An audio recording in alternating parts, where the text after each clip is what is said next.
Hello adventurers, welcome! Today we are going to be making some Halloween themed art for the walls. This is going to be a lot of fun and I'm excited to share it with you, but I think my room needs to be cleaned first, especially, well, my craft table definitely has to be cleaned first. So let's do that real quick.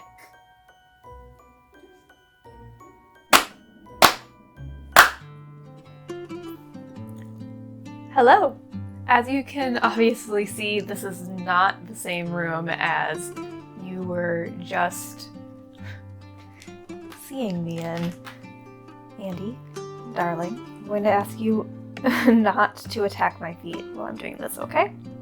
Thank you. I obviously did not finish this project a year ago when I was at my old place. So I'm planning to finish it now. We are discussing the creation of some wall art for Halloween. So I bought a couple plaques last year, and I have a couple little wooden pieces that are Halloween themed. And we're going to, oh, I'm sorry, baby. Yes. Yes, is the lav mic scaring you? Okay. I have some plaques. I have some wooden Halloween themed pieces that are all going to go together. And I'm going to put them up on the walls. So they need to be painted, glued together, and I need to find places for them to go. I have more than enough types of paint, and I might even try to do kind of like a wood staining effect with some of the paint on these. And then I'm going to figure out where we're going to go once we are done. So, thank you for watching. I now have 100 subscribers, so thank you everyone for subscribing.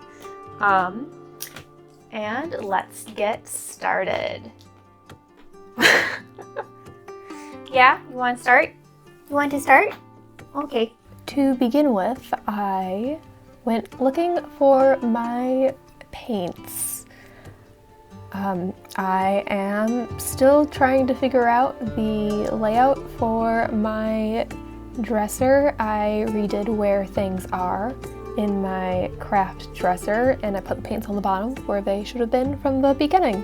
I'm grabbing a metallic black paint here for my ravens and crows, and then I am looking at some colors I can use for the backgrounds and any extra pieces that I want to add to my wall art.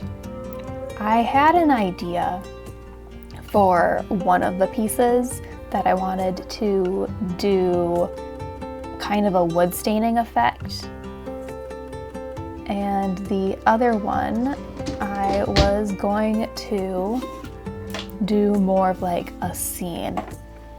So for a wood staining effect, I've had a really good time using watercolors as stain for wood artwork. You can see some of that in, oh, hello, Andy. Hi.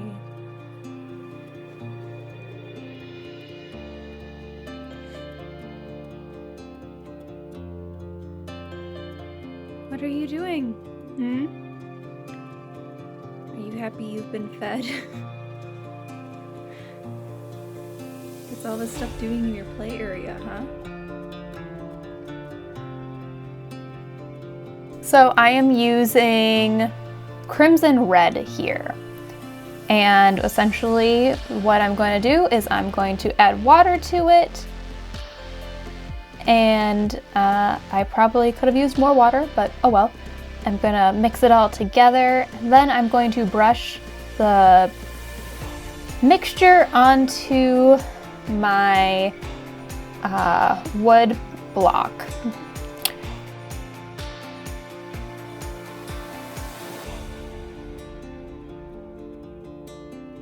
And Andy is very adamant that this is something that she can eat / drink. She kind of wants to be what appears to be blood splattered. And I am very, very adamant that no, you can't.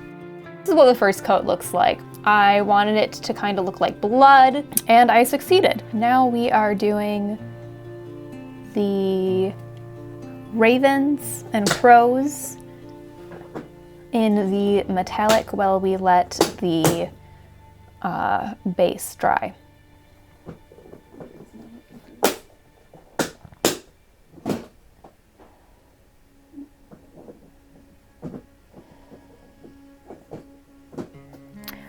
I apologize for how messy my craft room is. I have a long way to go before it is fully done and everything is unpacked / finds a home. Also, it gets really cold up here in the summer or winters because the windows are old and this is an 80-year-old house, so the insulation is not nearly as good as it could be.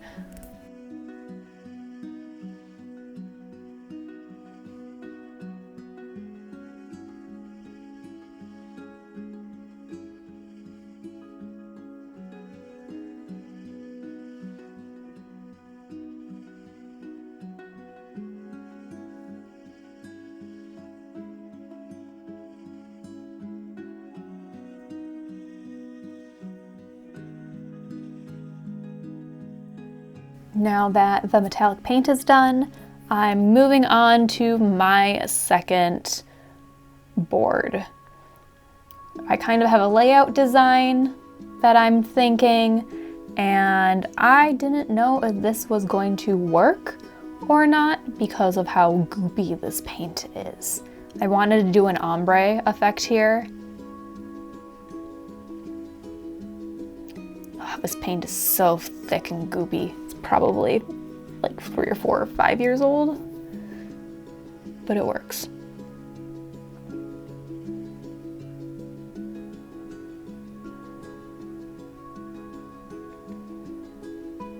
And of course, Andy has to have hair in there.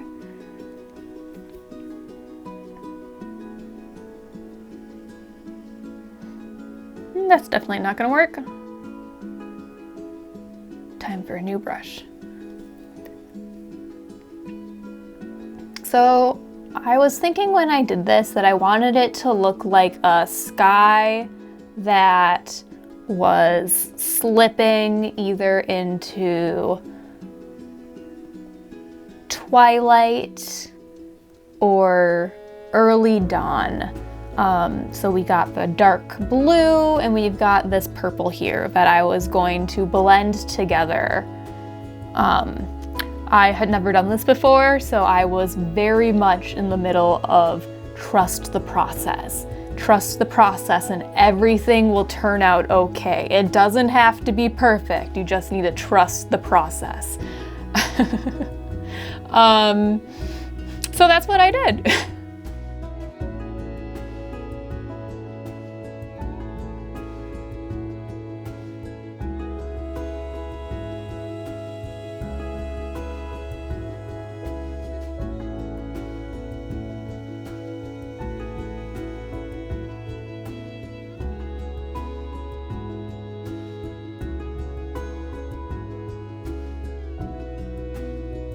I had some extra purple on the brush after I was finished and I just added it on and dry brushed it down the painting. And it's not really visible on camera, but there is an ombre kind of purple blue fade going on. That's a better take of it. You can kind of see the variation there better. And of course, there's even more cat hair on here now. This painting is forever marked by Andy. The additional accompaniments are done, and I've put another coat of stain on that board. And now we have all the base components done.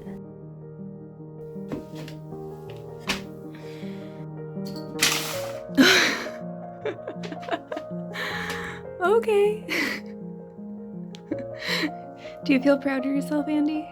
Yeah? Okay. It's day 2. It's a cold 44 degrees, foggy morning, not that you can tell from the window behind me, and we are going to do some splatter paint. I have not done this in multiple years, and Andy, don't drink that water. And I have, in the time period, forgot the range that you were supposed to do splatter painting at. And I probably shouldn't have dipped my toothbrush in water first, but you know what? That's okay. I wanted to make this background look a little bit more like the night sky, and I ended up putting more stars on here than I was planning, but you know what? It does not have to be perfect. This is a first attempt at something like this in a very long time, and it still looks really good. I'm just cleaning up some edges on some of my bigger paint drops, and I'm gonna let this dry while I try to clean up my mess that I made. Now we are going to finish our pieces and put them all together. This is some of my favorite glue out there. It is an archival acid-free scrapbooking glue, which I use on literally everything. I have glued rubber stamps to foam backing with this. I have glued wood together with this. I have glued so many different materials together, and it sticks. It is waterproof once it's dry. It dries clear and goes on clear. It is wonderful. And my bottle is almost empty, so I need to go get more. That all aside, what I'm doing here is I am simply going along as many of the edges as I can. I want this to be strongly adhered. And this glue gives me quite a bit of time to stick it on and not have to worry about other places or other portions of it drying.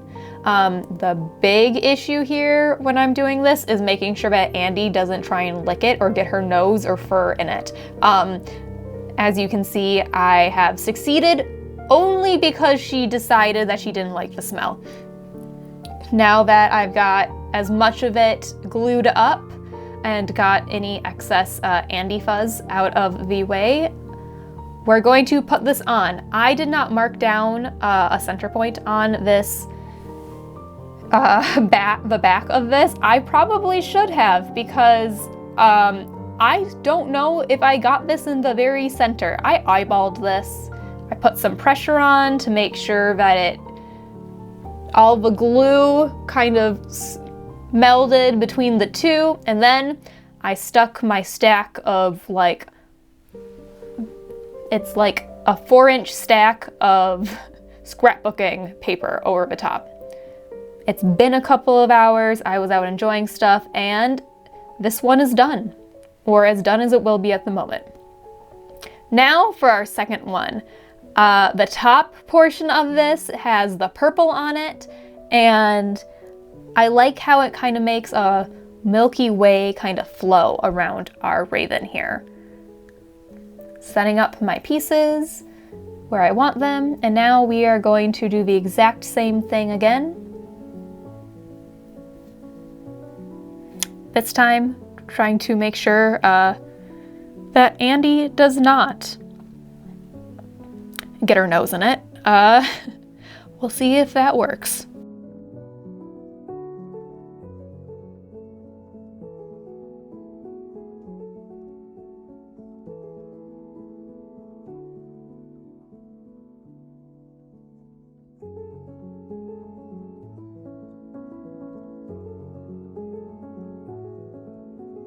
No, Andy, don't. Stay away. Stay away. That is not yours. Yes, I know. It smells interesting. I'm paying attention to something that isn't you.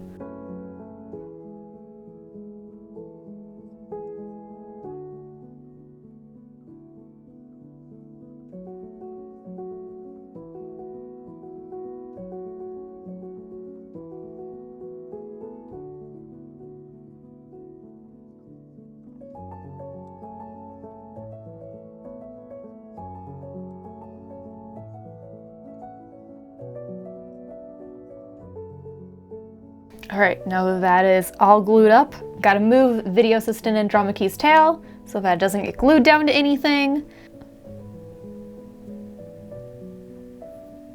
And this gets the same treatment. Going to make sure that Andy, her tail does not take part in this as I put my giant heap of scrap paper onto the top.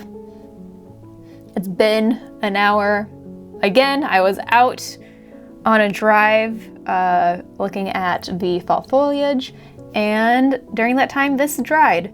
I also went to the hardware store and bought myself some sawtooth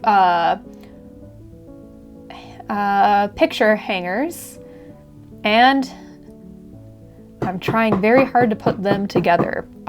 These nails are really tiny and my fingers are too big for this, but we're making it work.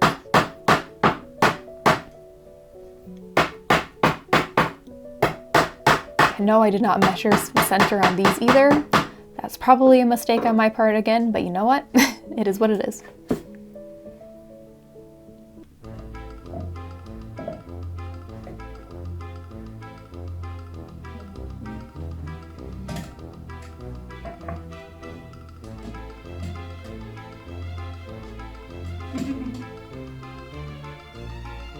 They're a little crooked, but you know, that's okay. And there we have it. Thank you all for watching. I hope you all have a wonderful day. May all of your side quests be memorable and your main quest be fulfilling. If you enjoyed this video, please like and subscribe if you haven't. Leave me a comment below. And enjoy yourselves. Bye.